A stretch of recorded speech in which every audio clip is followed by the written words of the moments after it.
누가복음 8장 7, 8절, 14절, 15절 신약 103쪽 같이 읽겠습니다. 더러는 가시떨기 속에 떨어짐에 가시가 함께 자라서 기운을 막았고, 더러는 좋은 땅에 떨어짐에 나서 100배의 결실을 하였느니라. 이 말씀을 하시고 외치시되 들을 귀 있는 자는 들을지어다. 가시떨기에 떨어졌다는 것은 말씀을 들은 자이나 지내는 중 이생의 염려와 재물과 향락에 기운이 막혀 온전히 결실하지 못하는 자요, 좋은 땅에 있다는 것은 착하고 좋은 마음으로 말씀을 듣고 지키어 인내로 결실하는 자니라. 아멘. 풍성한 열매를 원한다면, 풍성한 열매를 원한다면 이라는 제목으로 말씀 전하겠습니다. 내일 추석이지요. 또 긴 연휴가 있습니다. 추석을 맞이하면서 우리 옆에 있는 성도를 바라보면서 서로 인사 나누겠습니다. 풍성한 추석 되세요. 풍성한 추석 되세요. 우리 뒤를 좀 바라보면서, 앞뒤 바라보면서 한 번 더 인사 나눠요. 풍성한 추석 되세요. 주 안에서 풍성한 추석 맞이하는 우리 성도들 되시기 바랍니다. 풍성이라는 단어를 성경에서 한번 찾아봤어요. 찾아보니까 이삭이 야곱을 축복할 때, 자신의 삶을 마감할 때 아들 야곱에게 축복합니다. 축복할 때 풍성이라고 하는 단어를 사용했습니다. 우리 성도들은요, 자신의 두 손을 이렇게 가슴에 한번 포개 보세요. 여러분 두 손을 자신의 가슴에 포갭니다. 우리 교육부 친구들은 두 손을 포갠 채 그대로 계시고, 우리 부모님들이 있죠. 자녀가 있는 부모님들은 자녀의 어깨나 머리에 한 손을 올려놓으십시오. 네. 그리고 혼자 왔다 그런다 그러면 그 손을요, 자신의 머리 위에 얹으셔도 됩니다. 자녀의 머리나 자신의 머리에 얹고 저를 따라서 고백하는 거예요. 자, 창세기 27장 28절 말씀 보여주세요. 제가 저를 따라 그대로 하십시오. 손을 얹고, 하나님은 하늘의 이슬과 땅의 기름짐이며 풍성한 곡식과 포도주를 내게 주시기를 원하노라. 이번에는 이 구절을 다 쉬지 않고 읽겠습니다. 손을 얹고 같이 읽어요. 시작. 하나님은 하늘의 이슬과 땅의 기름짐이며 풍성한 곡식과 포도주를 내게 주시기를 원하노라. 아멘. 아멘 되십니까? 우리의 심령마다, 우리 가정마다, 그리고 우리 자녀들이 이러한 축복의 말씀을, 예언의 말씀을 받는 우리 자녀들이 되기를, 가정이 되기를 소망합니다. 이삭은 그 마음으로 다음 세대 야곱을 축복했습니다. 근데 이삭이 말하는 풍성은요, 소유의 풍성이에요. 소유. 많은 것들, 하나님이 주신 것들을 누릴 수 있는 다음 세대가 되어라 라는 거지요. 하나님의 보호하심 가운데 있는 겁니다. 누구나 이러한 풍성 원하지요. 목사님, 저는 이러한 풍성 없어도 돼요. 있어요? 분명 없어도 우린 살 수 있지만 하나님이 주시겠다고 합니다. 그러면 이 풍성을 받아 누릴 수 있는 우리가 되길 바랍니다. 누구나, 우리도, 세상 사람들도 누구나 풍성이 잘 되기를 원하고 바라고 기도합니다. 근데 예수님께서도 풍성의 삶에 대해서 선포하셨습니다. 요한복음 10장 10절 말씀에 보니까 내가 온 것은 양으로 생명을 얻게 하고, 양으로 뭘 얻게 한다고요? 생명을 얻게 하고 더 풍성하게 누리게 하기 위해서 예수님께서 오셨다라고 합니다. 성경에 보니까 소유의 풍성도 있고, 또 예수님이 말씀하신 예수님으로 인한 풍성, 이것을 존재의 풍성이라고 합니다. 소유의 풍성도 말하고 있고 존재의 풍성도 말하고 있어요. 근데 성경에서 말하는 풍성의 궁극적인 뜻은 하나님 때문에 예수님으로 인하여 풍성한 삶, 그 풍성을 말하고 있습니다. 이것이 존재의 풍성이라고 하는 거예요. 존재의 풍성이란 다른 뜻 아니에요. 하나님과 우리 사이에, 하나님과 여러분 사이에 하나님의 사랑과 은혜가 흘러 넘치는 그 상태를 의미합니다. 여러분 잘 들어보세요. 존재의 풍성이라고 하는 것은 하나님과 여러분 사이에 예수님을 통하여서 하나님의 사랑과 은혜가 풍성이 넘치는 상태를 말해요. 이것이 존재의 풍성이라는 거예요. 예수님 때문에 우리가 누리게 되는 풍성인 거죠. 이것은 세상이 줄 수도 없고 세상이 알 수도 없는 풍성입니다. 오직 예수 그리스도를 통해서만 얻을 수 있는 풍성이에요. 자, 이러한 풍성을 우리가 이러한 삶을 사는 방법에 대해서 골로새서 3장 16절에 이렇게 말씀합니다. 같이 읽습니다. 시작.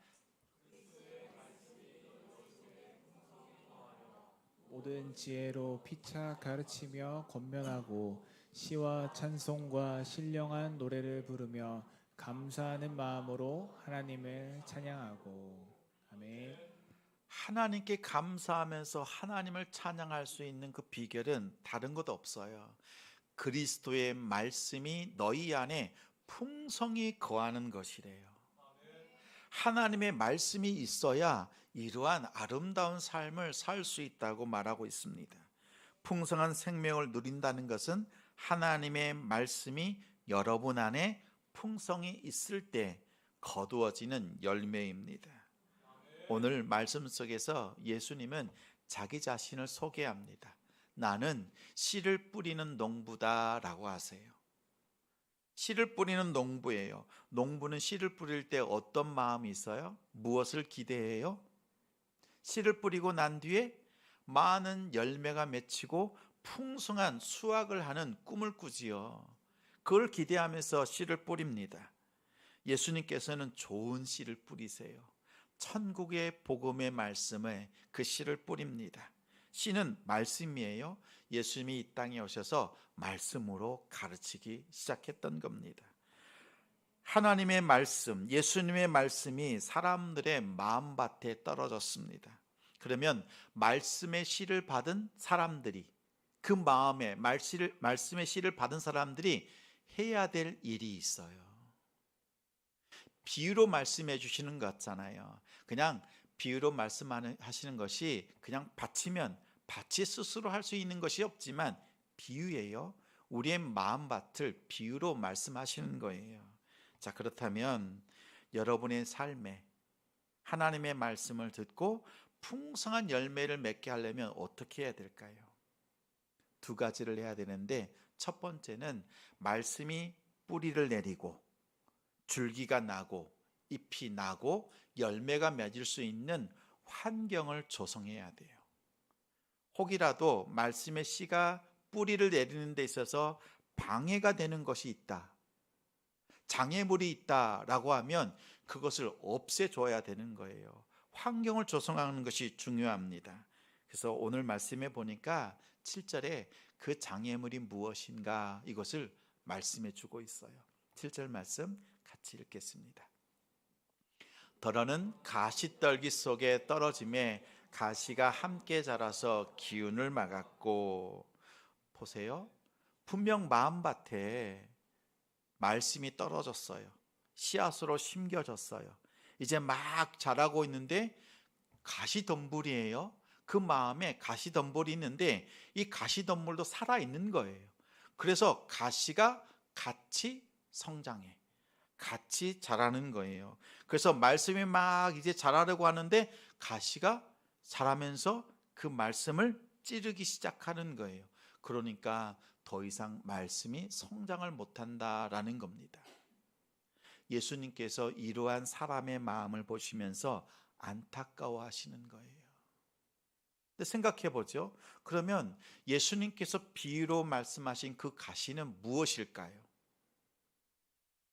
말씀과 같이 말씀을 방해하고 있는 그 가시는 과연 무엇일까? 말씀해 보니까 예수님께서 비유로 말씀하시고 해석해 주신 구절이 14절 말씀입니다. 14절 같이 읽겠습니다. 굵은 글씨만 읽어요. 시작. 이생의 염려와 재물과 향락의 기운이 막혀. 7절 말씀에 보니까 가시 때문에 기운이 막혔다, 성장하지 못했다라고 했는데 그 가시가 세 가지인 거예요. 첫 번째 뭐였어요? 이생의 염려, 그리고 이생의 재물, 그리고 이생의 향락이라는 거였어요. 이 세 가지가 우리가 말씀을 받은 성도들의 성장을 방해하는 것이구나라는 거지요. 자, 염려는 뭐예요? 걱정하는 거예요. 우리 어린 자녀들에게 한번 물어보세요. 걱정이 있는가? 어린이들은 별로 걱정 안 합니다. 행복하게 하루하루를 잘 지내요. 그런데 조금 나이가 들고 어른이 되면 마음속에 근심, 걱정이 자리 잡습니다. 근심, 걱정이 자리 잡아요. 이제 뭐 먹고 살지? 좋은 학교 가야 되는데 어떻게 하지? 혼자 뒤처지면 어떻게 하지? 노년의 계획이 아직 안 세워졌는데 어떻게 하지? 어떻게 사나? 이런 근심, 걱정이 생깁니다. 문제는 뭐예요? 우리의 인생을 사는 동안에 근심, 걱정이 없는 사람은 단 한 사람도 없어요. 문제는 뭐냐면 걱정할 수는 있는데 그 걱정거리가 그 마음 중심의 주인이 돼버리는 거예요. 우리 마음 중심에는 누가 있어야 돼요? 우리 유초동부 친구들, 우리 마음 속에 누가 있어요? 누가 있어야 돼요? 성령님. 역시 배운 친구들 달라. 또 누가 있어야 돼요? 하나님이 계시잖아요. 마음 중심에 하나님이 계셔야 되는데 세상의 근심, 걱정이에요. 그 염려가 이 자리를 차지해 버린 거예요. 근심, 걱정을 아예 없앨 수는 없습니다. 오늘 예수님께서 말씀하시는 건 이거예요. 그러나 너희 중심에 근심, 걱정이 하나님의 자리를 차지해 버렸다라는 거예요. 말씀이 있어야 될 자리를 차지해 버렸다라는 거예요. 이것이 문제인 거예요. 두 번째는 재물입니다. 인생의 목표를 잘못 정한 거예요. 돈이 많으면 행복할 줄 압니다. 또 돈의 능력을 믿습니다.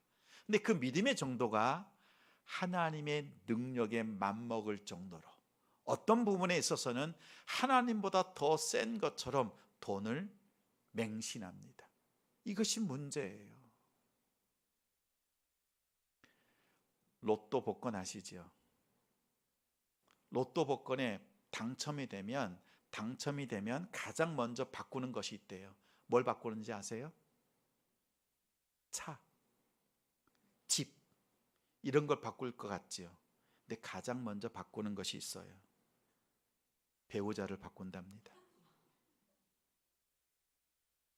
내가 그토록 사랑했던 남편이나 아내를요, 이제는 더 예쁘고 더 멋있는 사람으로 그 돈으로 바꾸는 거예요. 우리가 세상의 것들을 다 누리잖아요. 그럼 뭘 바꾸겠어요? 하나님을 바꾸고 맙니다. 우리 위험이 여기 있어요. 재물의 풍성함 우리에게 필요하지만 그 재물이 우리의 삶 속에 들어오잖아요. 목표가 되잖아요. 그러면 더 이상 하나님을 찾지 않습니다. 오늘 예수님이 말씀한 너희가 재물이 없이 살라는 것이 아니라 재물을 목적으로 삼잖아요. 그러면 하나님을 더 이상 찾지 않기 때문에 그 말씀에 대해서, 그 상황에 대해서 경고하시는 거예요. 세 번째는 향락입니다. 세상의 것들을 즐기는 거예요. 하나님께서 우리에게 주신 것들이잖아요. 이것을 잘 다스리고 우리가 누리는 것이 필요해요. 그런데 그 세상 것들에 마음 빼앗기고 푹 젖어서 산다면 누굴 잃어버리는 거예요? 하나님을 기뻐하는 삶을 잃어버리는 거예요. 하나님은 예수님은 이것을 경계하시는 겁니다. 우리 친구들이 가장 좋아하는 게 뭐예요? 게임. 엄청 좋아하더라고요. 틈만 나면 핸드폰 붙잡고 막 게임해. 예배 시간에도 게임하더라고요. 제가 중등부를 섬길 때였습니다. 근데 예배 시간에 게임을 해. 속이 터져요. 근데 예배 시간에 그 한 친구 때문에 예배를 망칠 수가 없잖아요. 근데 기도하면서 고민했어요. 하나님, 어떻게 이 문제를 해결할까요? 그 당시에 중등부 친구들만 60명 정도 되었는데 생각이 났어요. 그래서 자, 핸드폰을 60개를 동시에 충전할 수 있는 충전기를 여러 대를 입구에 비치를 했습니다. 그리고 아이들이 들어올 때 이렇게 말했습니다. 오늘 예배를 통해서 말씀으로 너희의 영혼을 충전하고 핸드폰을 여기에 두고 충전하게 해라. 그랬더니 마지못해서 핸드폰을 내놓고 예배를 드렸어요. 아이들이 핸드폰을 놓고 그렇게 예배하는 겁니다. 또 한 번은요, 수련회를 갑니다. 근데 수련회를 가면 아이들이 핸드폰이 있잖아요. 핸드폰을 들고 가면 말씀 듣는 시간도 있지만 혼자 있는 시간 다 또 게임해요. 2박 3일 동안 은혜 받으러 가는데 그 틈나는 시간을 다 핸드폰으로 게임하는 거죠. 어떻게, 하나님 어떻게 합니까? 버스를 타고 출발을 합니다. 바구니 하나를 준비했습니다. 야, 너희들 목사님에게 핸드폰 맡겨놔라. 맡겼습니다. 바구니에 다 담았어요. 그때 한 80명 갔던 것 같아요. 다 담고요, 교회를 출발할 때 그 핸드폰 그 바구니를 교회 캐비넷에 두고 그냥 출발했어요. 도착을 했습니다. 수련회 장소에 도착을 했지요. 그랬더니 아이들이 뭐예요? 목사님, 핸드폰 주세요. 아까 맡겨놓은 거. 목사님이 너희들 나한테 맡겨놨잖아. 목사님은 교회에 하나님께 맡겨놓고 왔어. 거짓말하지 마세요. 목사님 짐 어디 있어요? 제 짐을 다 뒤지기 시작합니다. 한 친구는요, 핸드폰을 빼앗긴 거잖아요. 맡기긴 맡겼는데 씩씩거립니다. 목사님 어떻게 그럴 수 있냐고 막 화를 냅니다. 미안하다, 목사님이 하나님께 다 맡겨놓고 왔어. 근데 저는 그때 살해의 위협을 느꼈어요. 이 아이들이요, 핸드폰은 생명과 같아, 빼앗기는 것은. 그렇죠? 그런데 그 시간이 지나고 2박 3일 동안 아이들이요, 만날 때마다 친구들하고 핸드폰 가지고 있을 때는 옆에 있는 친구 말도 안 해요. 그런데 그 7, 80명 되는 아이들이 같이 이야기하고 기도하고 말씀 듣고 2박 3일 동안 은혜 받고 돌아왔어요. 여러분 보세요. 핸드폰 안에 즐거움이 있잖아요. 그 즐거움을 쫓아요. 또 어른들은 어때요? 요즘 세대가 어떻습니까? 음란하기가 소돔과 고모라 비할 정도로, 어쩌면 능가할 정도라고 합니다. 보지 말아야 될 것, 또 우리가 행하지 말아야 될 것, 이런 것들이 너무 흔하게 또 쉽게 접합니다. 또 TV 프로그램 보니까 이혼 숙녀 캠프, 그걸 봤어요. 사람들이 어떻게 사는가. 근데 그 내용을 들여다보니까 저게 정말인가? 드라마 이야기 아닌가? 근데 그 깨어지는 과정들, 그 가정들 속에 일어난 사건들 보니까 음란이 항상 포함되어 있어요. 가정이 깨어지지 않을 수가 없는 거지요. 이 세상을 보니까요, 그러한 음란이 차 있어요. 어린 아이들은요, 핸드폰, 세상이 주는 것, 그 즐거움에 빠져 있고, 어른들은 그런 음란에 빠져 살아가고 있는 거예요.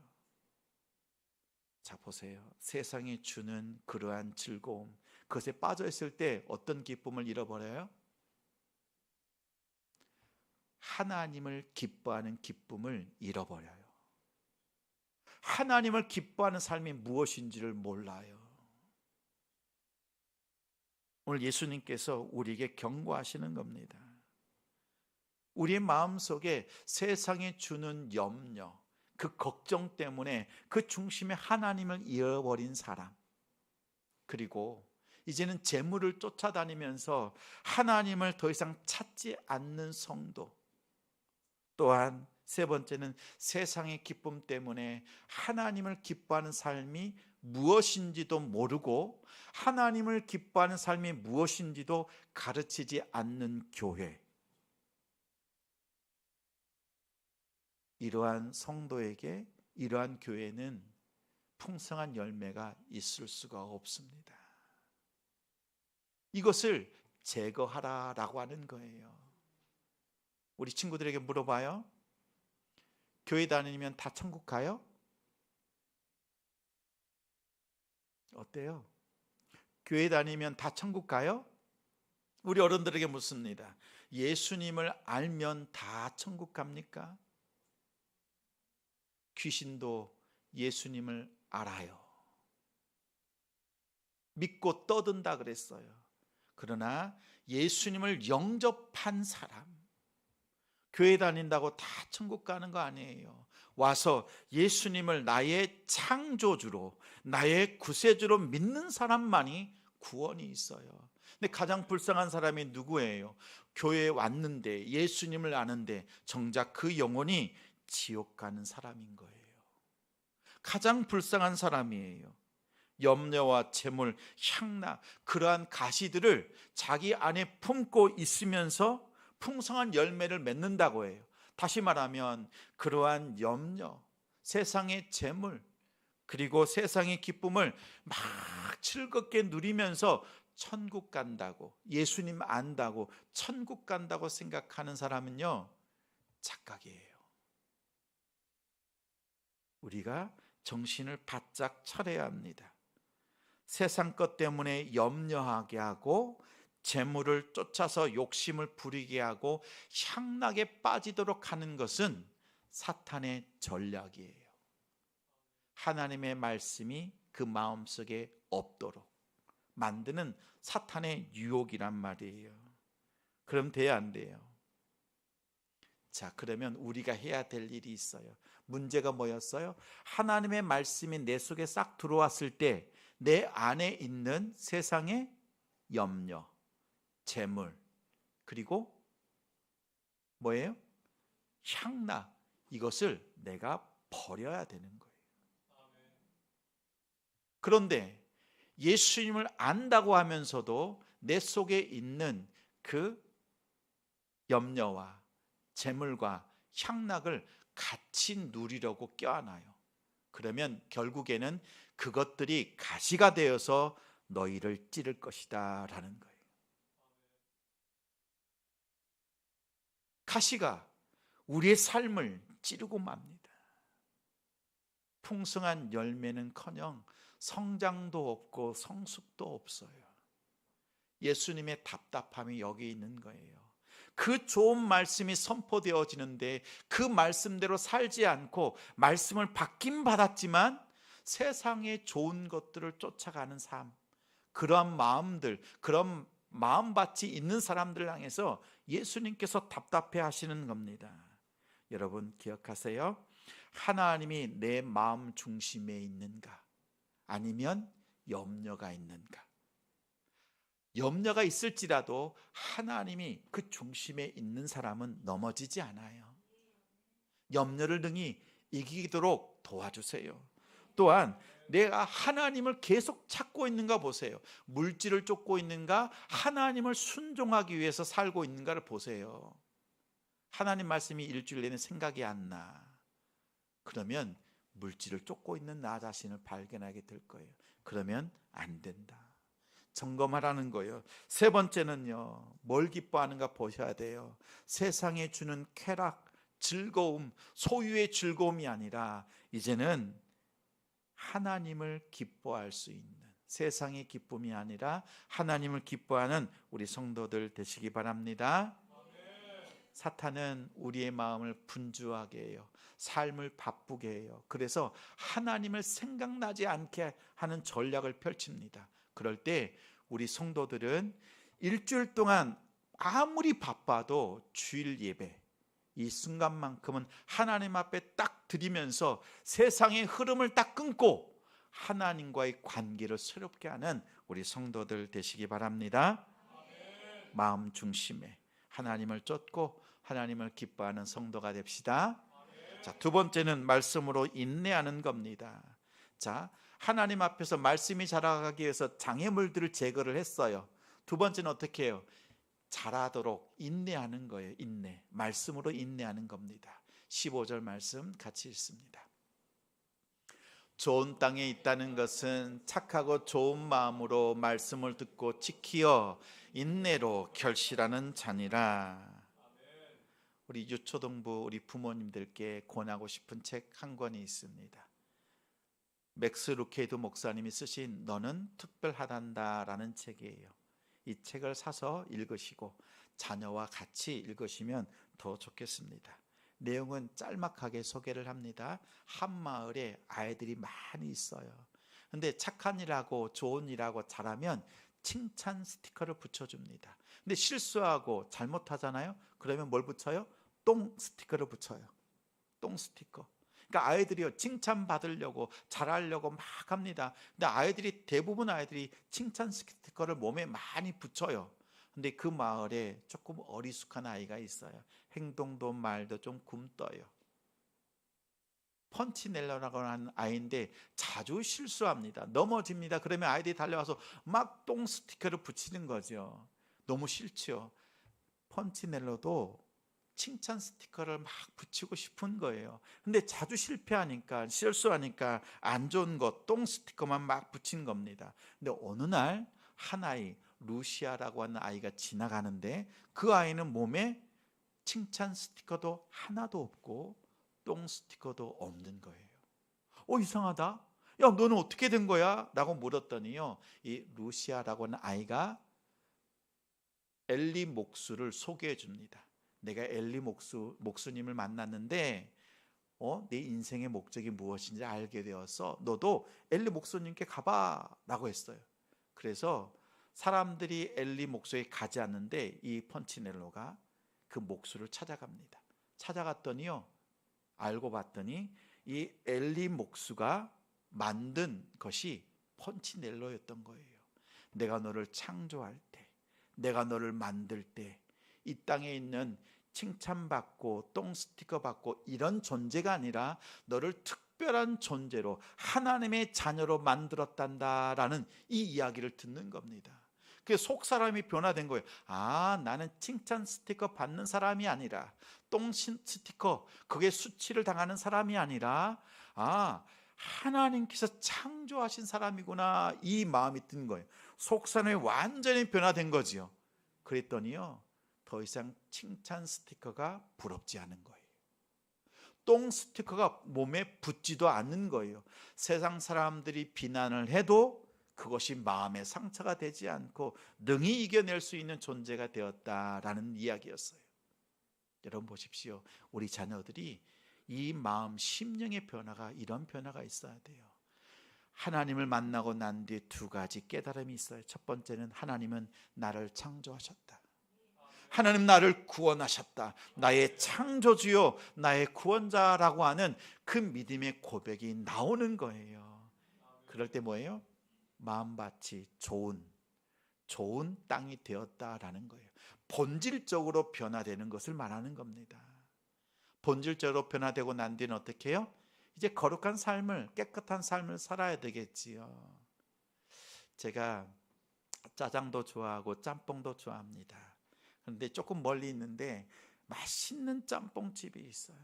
그래서 시간을 내서 그 짬뽕을 먹으러 갔습니다. 근데 마침 가는 날 어떻게 옷을 하얀색, 흰색 옷을 입고 갔네요.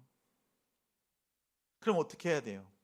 이 짬뽕 국물 하나만 튀어도 이 옷이 더럽혀지고 잘 보이잖아요. 그래서 어떻게 해요? 앞치마를 주세요 라고 했더니 앞치마가 흰색이에요. 흰 옷 위에 앞치마를, 흰색 앞치마를 하고 먹습니다. 나중에 보니까요, 여기에 하나 두 방울 떨어져 있는 거예요. 그렇게 조심했는데도 이렇게 튀더라고요. 그런데 같이 먹으러 간 사람이 있는데 그 사람한테요, 이 앞치마를 하라고 했더니 괜찮대요. 자기는 검정색 옷 입어서 검정색의 짜장면이 튀거나 빨간 짬뽕 국물이 튀거나 별 문제 안 되죠. 티가 안 나는 거지요. 여러분 보세요. 우리의 삶을 살 때 이렇게 사는 사람들이 있어요. 검은색 옷을 입고 무엇이 죄가 묻든지 그를 개의치 않고 살아가는 사람들이 있어요. 그 대표적인 사람이 어거스틴이라고 하는 신학자였습니다. 그는 젊었을 때 10대 때 음란한 삶을 살았고 수많은 여자들과 동거하면서 살았습니다. 아내가 3명 이상일 정도로. 그리고 그러한 삶이 수치스러운 삶이라는 것조차도 깨닫지 못했어요. 자, 까만색 옷을 입고 영적으로 까만색 옷을 입고 사니까 그런 죄가 묻어도 아무런 개의치 않았던 거예요. 근데 그에게 하나님의 말씀이 들려지기 시작했습니다. 로마서 13장 13절 14절 말씀 같이 읽습니다.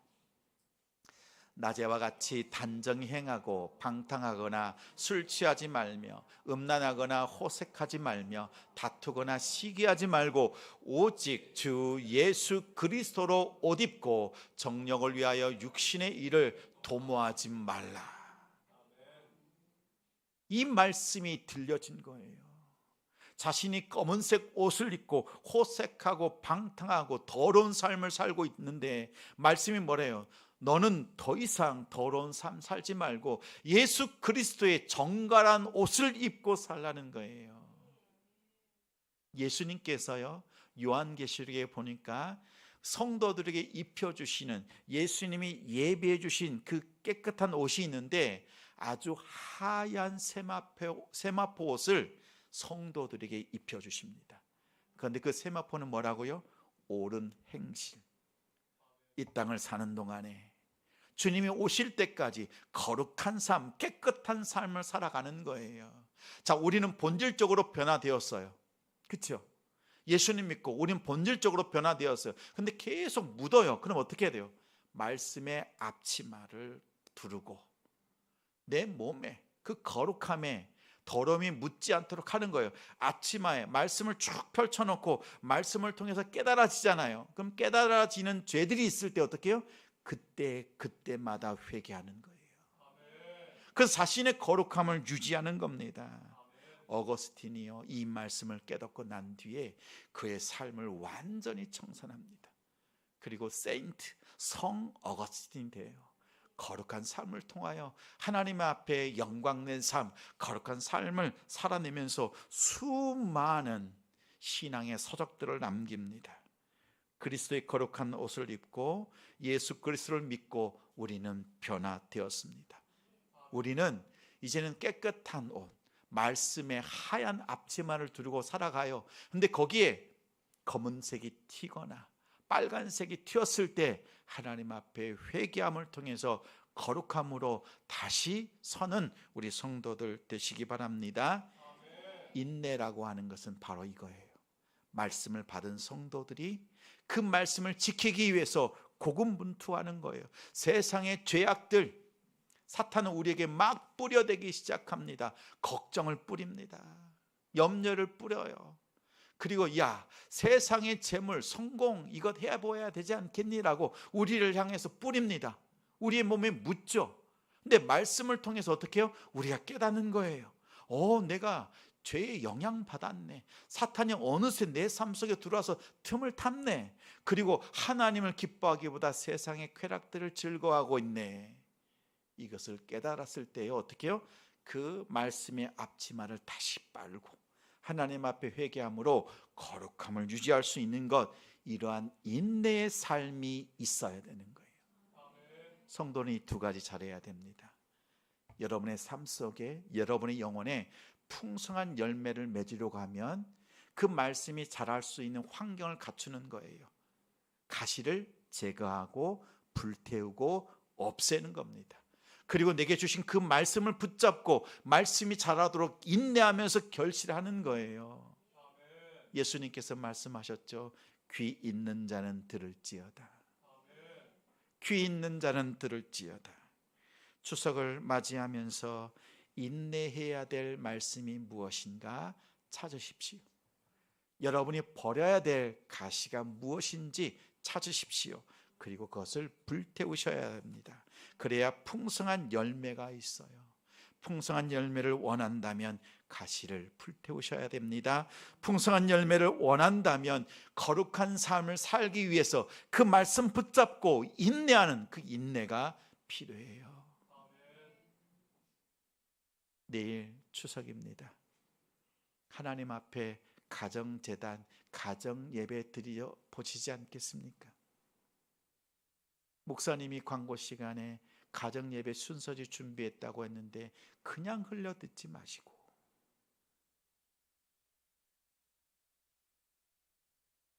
가정예배를 드릴 수 없는 상황이라도 여러분 혼자서라도 가정재단을 쌓아보지 않겠습니까? 여러분이 하나님 앞에 말씀으로 나아갈 때 하나님께서 여러분의 가정을 새롭게 하실 겁니다. 그리고 이 추석 연휴를 보내는 동안에 하나님이 주시는 은혜와 복을 누리는 우리 성도들, 가정들이 되시길 바랍니다. 우리 시편 4편 7절 말씀 같이 읽겠습니다. 주께서 내 마음에 두신 기쁨은 그들의 곡식과 새 포도주가 풍성할 때보다 더하니. 한 번 더요. 시작.